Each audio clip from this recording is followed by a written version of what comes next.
Greetings, my friends. This is Gilles Mancillon. I'm an artist and spiritualist, and I'm returning to continue to wish you a happy Sunday. And I'm going to pull some cards and discuss some spiritual ideas. First, I'm going to pull some cards with the OSHO Tarot to see what there's a sense of new experience. We're going to get closer to it, closer to life. You know, this is the idea. Life, for a long time, we had this approach to life with a lot of care, a lot of life wasn't really safe on this planet. That's far. But now it has changed. Life has confirmed to me that there is nothing to fear from life. Once we face all our shadows, life will become much more benevolent, much more going in the one flow. That's basically the idea. We have about the same card in a different order. Then in the French reading, the situation is basically the same as in the French reading. It's leaving, departing, traveling, all kinds of new adventures. So be ready if that's what part of your desire to travel, then spirit is encouraging that. What's go around the situation is aloneness. It's like we are all one, so we are alone in that oneness, but we want to connect to our essence, to our spirit and soul, continue to enlighten the path of others, and be a good company for yourself. What we see before us that will expand is receptivity, to be more receptive, for we need to align with our source, our soul, our spirit guides, our monad, and eventually the company of heaven and the world's spiritual realm. So for our higher self is very vast, and so but we want to align with those forces. Those for our guides are way above the galactic planes, and we do have guides, and many sometimes they go down to assist us, but and then there is the galactic families that also can guide us, work with us. For our guides wants to bring us back home, to at least these galactic planes of consciousness, where we'll be able to enjoy an eternal future in a realm that is more although we come from there, and it's just a mission here. So but we want to turn this planet into a heaven, a paradise for all beings. That is part of the plan of the Creator. In the past, everything is very well anchored. For the distant past, the subconscious is the source is anchored within our subconscious. We are made peace with our past in that sense, and right now we're learning to live moment by moment. The challenge in the future, there's a challenge, is to let go of the misery, to let go of lack, to let go of anything. We have to tune into the principles of abundance. But when we do that, for now, we ask to be focused. It is a card of unfulfilled desires. It's also a card of clear focus. But it's about letting go and trusting. For now, we're going to be asked. We're going to be able to give them an opportunity to compare between different states. At first, life will always show us what we've created that is unwanted, so we can make another choice. At which point, the mirror of maturity, life is going to reflect us very, very differently. For our strength within our power within the situation is laziness. For when someone is lazy, is no harm to anybody else. So it's like people will often blame laziness, but here it is the situation of somebody who has fulfilled all his dreams and desires, is relaxing, is like enjoying the success, and then life is pushing again the barrier, for we'll never be. What comes to us from the outside world is this kind of morality. So this kind of morality is very much the Spanish Inquisitor. She's green with judgment. It's very important. All the suffering comes from the judgment called the judgment of the ego. And so do not let the world affect the of course, we may be dependent on our environment if we have all those people, that all the judgment of the world, like we're carrying the world on our shoulders. So we want to let go of that. The judgment of others, very, very important, as well as the judgment on yourself and the judgment on the world, as much as possible. It doesn't mean that there is Venus that is showing our likes and dislikes. We like that, we do not like that. And then there is Neptune that connects us to the dream and the celestial love. But Venus is, we continue to work with Venus. It's like the likes and dislikes. For that is part of the ego, our own programmation. And we are, in one sense, we want to discharge this like and dislike to be able to love all, and yet there's still the likes and dislike within that, because the likes, what we like, will guide us towards what is wanted. What we dislike, we'll be able to remove. And so to let go of the judgment, eventually what's going to be coming is the victory. The victory is going to come from the environment, from outside. For it is a complementary, something complementary to what's going on inside of us. What we feel in our inner emotion, our hopes and fear, is harmony. So as long as we feel harmony on the emotional level, we are there. We are already there. And the outcome will be to turn within. It means no matter how many shadows there will be outside of us, we know that it has nothing to do with just tests and challenges to see how can we remain in peace? Can we learn to turn within and find this peace, this inner peace always? For when there is a mental problem, something mentally or that is bothering, you can breathe and invoke what is true, what is beautiful, what is real, it's all about aligning with the will of love, the will of God. But that doesn't happen like just this. And to put in practice for in concept, love, we only love, but we have to be able to integrate that love even in the darkness. Sometimes for the darkness will be removed, there's going to be a separation of the past, but it's still but we're not confronted with that much darkness. It's just on the internet maybe, or on medias, but other than that, unless we live in a place that is afflicted by conflict and so on, and even then we can, if we're there, it means we have a reason to be there. We want to bring in as much peace and love as possible. I'm just expressing ideas, use whatever resonate, but I do not believe any of those ideas can do harm in any way. So I will continue to express that. For we have the microcosm, and there is the understanding in esoteric philosophy of the microcosm and the microcosm. The microcosm is a physical body, it's a physical construct. And this is where we have to gain the control over. For the macrocosm is so big, it's completely impossible to even grasp it. For those who tell you that they completely grasp the universe of universes, unless they come from much higher planes than they are mortal humans, they're probably deluding themselves. But even inside there is this kingdom of God, this universe in much more refined form. But we need to clear up all the mental ego to activate these vision sights to be able to see. There is all the celestial spheres on the above, the cosmic sphere, the earth sphere, and the subconscious below. For the Buddha already revealed that, but once we move into the state of enlightenment, a lot of inner energies will everything will become clear. The energies of the 5 visceras will come to the center, and the 3 flower will rise. It's all created to.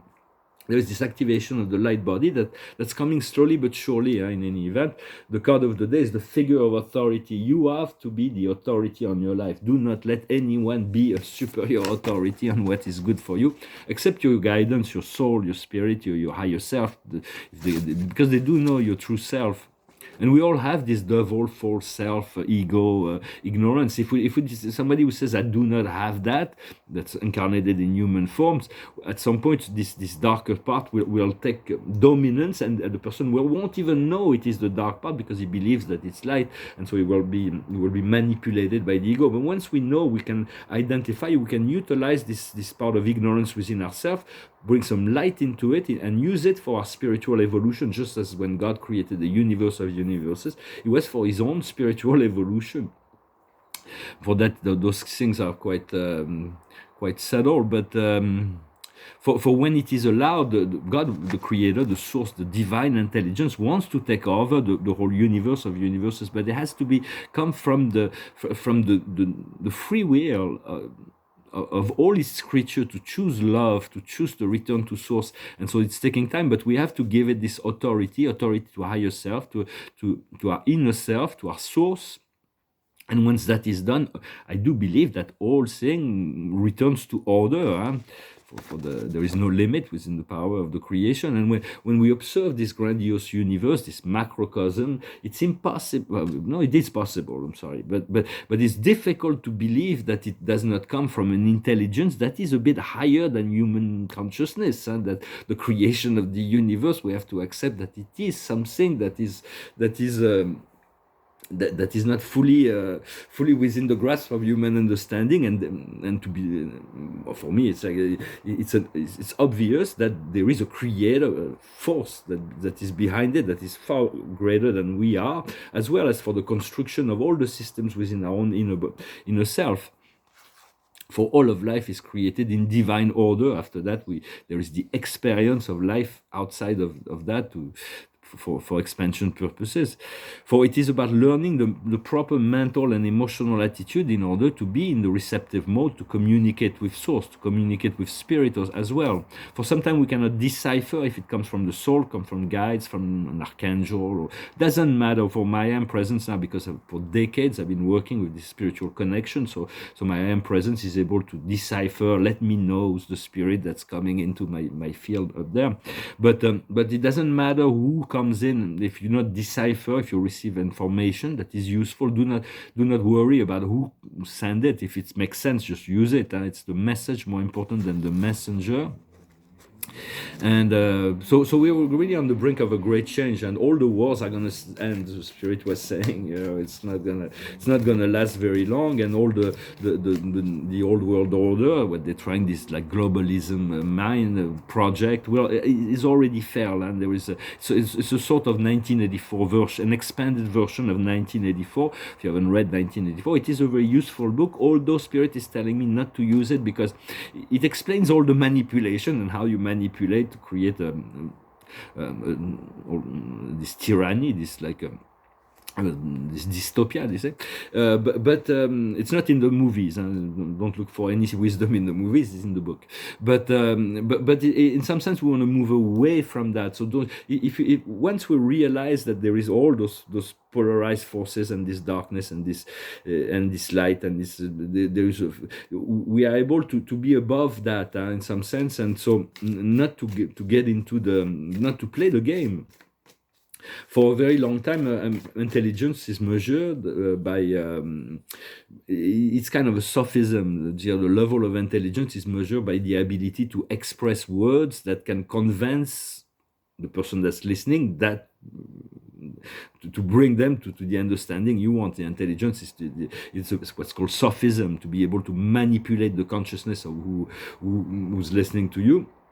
But I believe that true intelligence is connected to emotional intelligence. In the future, we'll give much more power to emotional intelligence, the ability to be kind in all circumstances, the ability to be benevolent, to be benign, not to hurt life. And that is he was a philosopher named Ulm.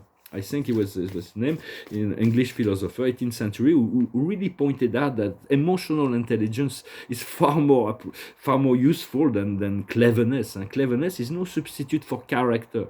For within character, there is the evolution of the sense of wellness and its own. We have to have our own compass. It's not a matter of judgment. Once again, it's a matter of being able to discern between states, to be able to compare. I'm going to pull a few more cards, and so yeah, we're going to be able to we have to prepare for those celebration. And so the highest wisdom is the young, is the divine will in action. We're going to move into a phase of action.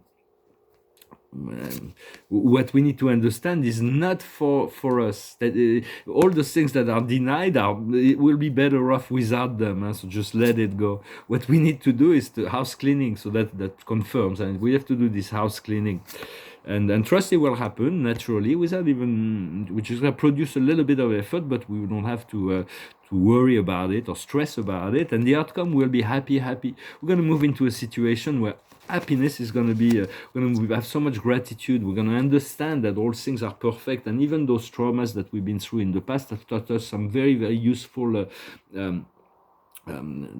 information, and we've been able to heal them by experiencing that. Sometimes we're resolving some old karmic situations, so it's about trusting the process. And so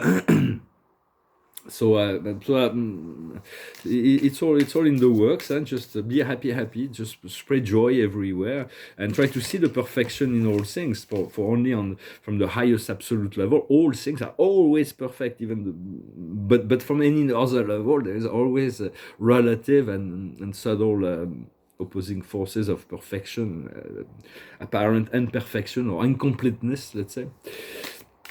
I'm going to pull the last card. I'm going to sing a song. I thank you very much for liking, sharing, commenting, subscribing. I thank you for your donations.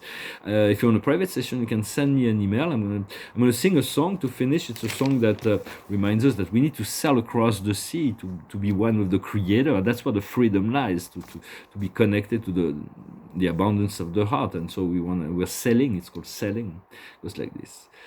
I am sailing, I am sailing home again, cross the sea. I am sailing stormy waters to be near you, to be free.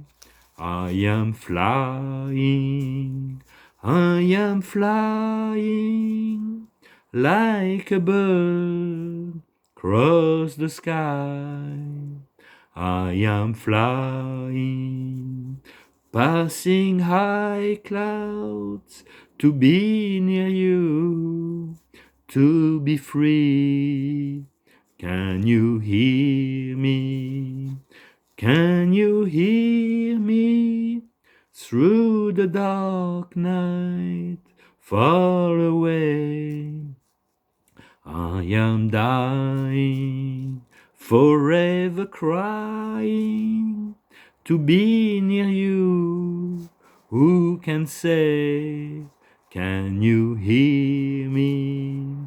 Can you hear me?